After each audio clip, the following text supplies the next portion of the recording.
আসসালামু আলাইকুম দর্শক মণ্ডলী। আজকে একটি গুরুত্বপূর্ণ বিষয় নিয়ে আপনাদের সাথে আলোচনা করবো। হঠাৎ করে লঞ্চে উঠলাম। লঞ্চে আমি কিছুক্ষণ বসলাম। লঞ্চে ছাড়লো, লঞ্চে চলা শুরু করলো। কিছুক্ষণের মধ্যে দেখা গেল নদী থেকে লাফ দিয়ে লঞ্চে এক বিশাল বড় মাছের আবির্ভাব। মাছটি তো, আমি অনেকক্ষণ যাবৎ পর্যবেক্ষণ করতে চাইলাম এবং অনেক লোকজন দেখলাম জড়ো হলো আসলে মাছটি কি মাছ দেখার জন্য। আসলে একটি ব্যতিক্রমী মাছ আজকে নদী থেকে লাফ দিয়ে লঞ্চে উঠলো, যা আপনারা আসলে না দেখলে মিস করবেন।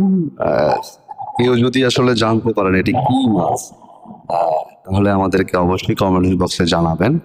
আরো নতুন নতুন এই মাছের যদি ভিডিও আপনারা পেতে চান, ব্যতিক্রমী মাছের ভিডিও আপনারা পেতে চান, তাহলে অবশ্যই এই চ্যানেলটি একটু লাইক করবেন, কমেন্ট করবেন এবং একটু শেয়ার করে যাবেন।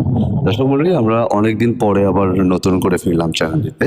আপনারা দয়া করে চ্যানেলটি একটু লাইক করে যাবেন। আমি আসলে আশ্চর্য হয়ে গেলাম আজকে, এরকম কাহিনী আমার জীবন দশায় হয়েছে কিনা সন্দেহ। লঞ্চের মধ্যে মানে নদী থেকে জাল ছাড়াই মাছ লাফ দিয়ে লঞ্চে উঠবে, এটা ভাবাটাই দুষ্কর। আসলে লঞ্চে লাফ দিয়ে উঠলো, এটা তো আর ভিডিও করা পসিবল না। লঞ্চে লাফ দিয়ে পড়ে পড়ে রইলো, কিভাবে পড়ে রইলো এবং কিভাবে মাছটি শুয়ে আছে, কিভাবে শ্বাস নিচ্ছে, আপনারা দেখতে পাচ্ছেন। আসলে একটি ব্যতিক্রমী মাছ। এই মাছটি আসলে অ্যাভেলেবেল, সচরাচর আমাদের নদীতে দেখা যায় না। আমরা এখন বর্তমানে রয়েছি মাছখালা নদীতে।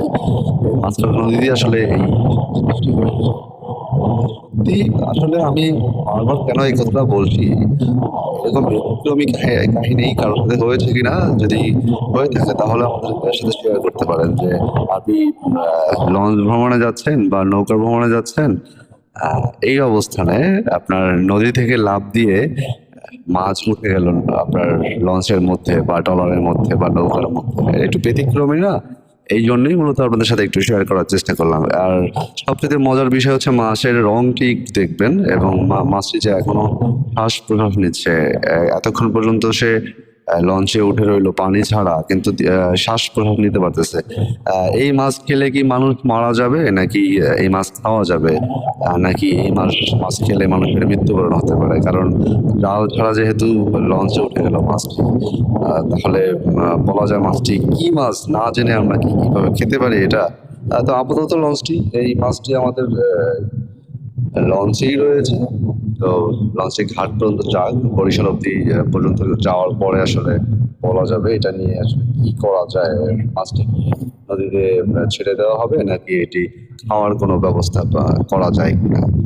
এই পর্যন্তই আজকের ভিডিওটি। এই মাছ খেলে কি মারা যাবে কিনা আপনারা কমেন্ট অবশ্যই জানাবেন, নাকি খাওয়া যাবে কি মাছ জানাবেন। ধন্যবাদ সবাইকে। ভিডিওটি ভালো লাগলে লাইক, কমেন্ট, শেয়ার করে পাশে থাকবেন। আসসালামু আলাইকুম।